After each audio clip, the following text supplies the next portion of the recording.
और एक और बड़ी खबर आपको बता दें, ईरान ने अमेरिका के प्रस्ताव को फिर से ठुकरा दिया है। अमेरिका के प्रस्ताव के बदले ईरान ने अपनी 10 शर्तें रखी है। ईरान ने तुरंत युद्ध खत्म करने और सभी प्रतिबंधों को हटाने की मांग की है। ये सब तब हो रहा है जब डोनाल्ड ट्रंप 48 घंटे का अल्टीमेटम एक तरह से ईरान को दे चुके हैं कि बातचीत अगर नहीं हुई तो उसका खामियाजा बहुत भीषण होगा।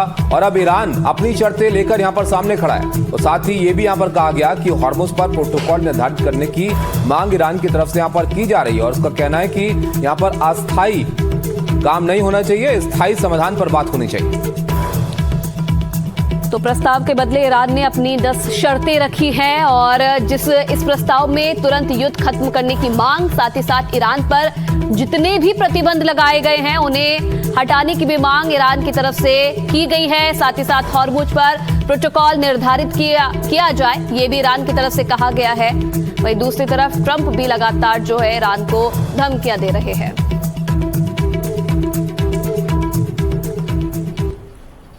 उधर अमेरिकी राष्ट्रपति डोनाल्ड ट्रंप की प्रेस कॉन्फ्रेंस को लेकर जो जानकारी आ रही है उसके मुताबिक नेटो के साथ न देने से नाराज डोनाल्ड ट्रंप दिखे हैं। दक्षिण कोरिया, ऑस्ट्रेलिया, जापान पर भी डोनाल्ड ट्रंप भड़के हैं। तो लगातार इस लड़ाई को लेकर कई मौके ऐसे आए हैं जब डोनाल्ड ट्रंप ने खुलकर नाराजगी जाहिर की है। इंस्टेड ऑफ हॉर्मुज़ को लेकर वो चाहते थे कि नेटो मुल्क साथ में आए और जब वहां पर साथ नहीं मिला तो नाराज दिखे डोनाल्ड ट्रंप। और एक बार फिर से जब प्रेस कॉन्फ्रेंस कर रहे थे तो यहां पर भी इस बात का जिक्र करते हुए वो दिखे।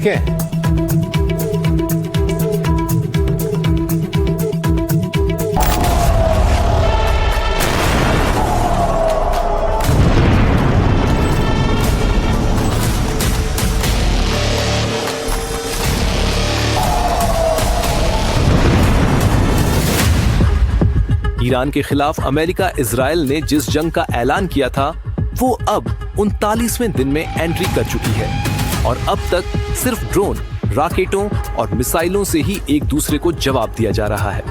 इस बीच ट्रंप की 6 अप्रैल वाली डेडलाइन भी निकल गई, जिसे ट्रंप ने आगे बढ़ाते हुए 48 घंटे के लिए और बढ़ा दिया था।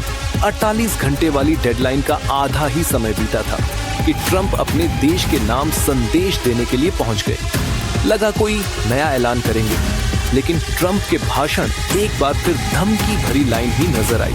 We have a plan because of the power of our military, where every bridge in Iran will be decimated by 12 o'clock tomorrow night, and it'll happen over a period of 4 hours if we wanted to.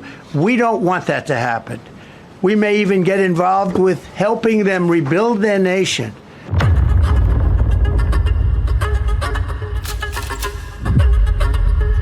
इस press conference में Trump ने कहा कि वो Iran का खात्मा एक रात में कर सकते हैं। In Iran, while participating in Operation Epic Fury, where we're doing unbelievably well, well at a level that nobody's ever seen before.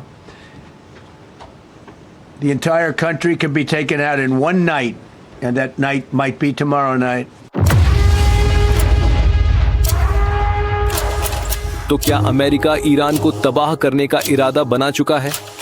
क्या ट्रंप ईरान पर उन बमों का इस्तेमाल करेंगे जो अब तक इस युद्ध में इस्तेमाल नहीं हुए हैं? या फिर ट्रंप एक बार फिर डेडलाइन को आगे बढ़ाने वाले हैं?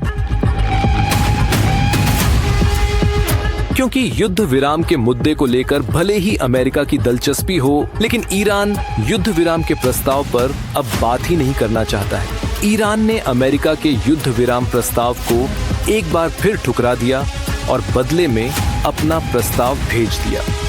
अपने भारी भरकम प्रस्ताव में ईरान ने मांग रखी कि अस्थायी युद्ध विराम की बजाय युद्ध का स्थायी अंत हो। युद्ध विराम के साथ साथ दुश्मनी का भी स्थायी अंत हो। लेबनान, जहां इजराइल आक्रमण कर रहा है, वहां भी दुश्मनी खत्म हो। हॉर्मुज़ स्ट्रेट से सुरक्षित आवागमन के लिए एक प्रोटोकॉल बनाया जाए। ईरान जनता के पुनर्निर्माण के लिए भुगतान किया जाए। अमेरिका और दूसरे अंतर्राष्ट्रीय समुदायों ने जो भी प्रतिबंध लगाए हैं वो हटाए जाएं। एक तरफ ट्रंप ईरान को एक रात में ही पूरी तरह से खत्म करने का ऐलान कर रहे हैं, लेकिन ईरान ने जिस तरह से अमेरिका को युद्ध विराम की शर्तें लिखकर भेजी हैं, उससे तो यही लगता है कि ईरान पर ट्रंप की धमकियों का असर जरा सा भी नहीं हो रहा है। ऐसे में अब क्या ईरान ट्रंप के गुस्से की आग में झुलसेगा, या फिर हॉर्मुज के नाम पर उसे एक ऐसा हथियार मिल गया है जिसके आगे ट्रंप का गुस्सा कोई काम नहीं आने वाला। Bureau report, NDTV India.